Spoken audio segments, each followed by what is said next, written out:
Hi there, my name is Peter Snoad and I'm a playwright.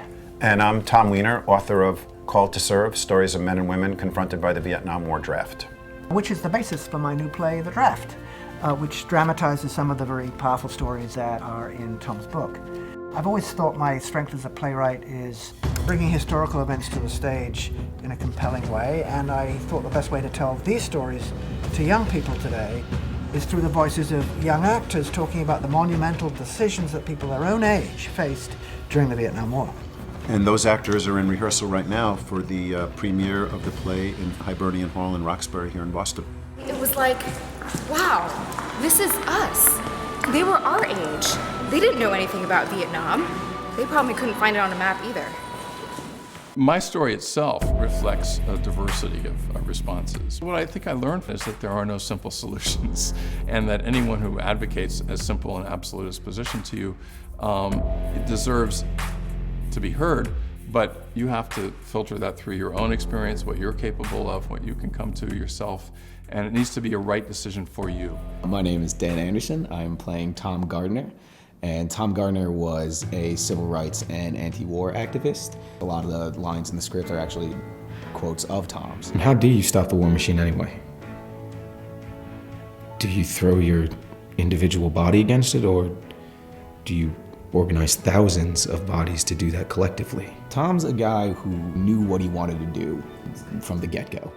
Getting to embody someone who knew what they wanted to do is so exciting for me. To see someone get on the stage and say that they're me, hi, I'm Tom Gardner, and tell my story, was a really kind of strange experience the first time I saw a read-through. Knowing that these were real people, you want to honor their story, honor their family story as much as possible. Yeah. Sure, we had options, but we had a family history. My father served in World War II.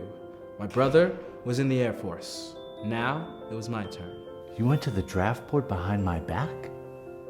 I don't want a deferment. I want to go to Vietnam and serve my country. I said, Mom, pack up, I'm just 18. They can't send me until I'm 19, and she stopped me and said, when are you coming home? Some of the draft resistors I worked with were underground. They had false identities. But what if they caught them? What would I do? When I went through the doors of the ward for the first time, I couldn't take in what I was seeing. They were just young kids. That was the thing. I was only 21 myself, but after 3 weeks there, I felt ancient. Part of the ancient earth. If I knew that the real Penny was in the audience, I would feel a lot of responsibility and a lot of humility in the face of what she really lived and what she really went through. I would be terrified. Like, oh my gosh, please don't hate it.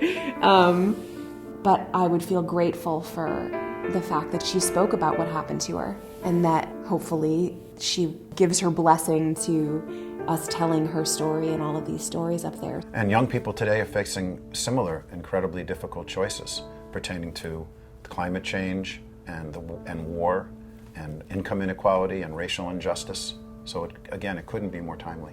And they're asking kind of the same questions that we've asked in the past, which is, what should I do? What's my responsibility? And we believe that this play, since it deals directly with these difficult decisions that divided people then and continue to be challenging for people now, is worth promoting and worth supporting so we can have more of an opportunity to learn from it. So help if you can, be as generous as you can. We really would appreciate it. We're excited about the project, and thanks for listening. Yeah, thank you very much. I appreciate your support.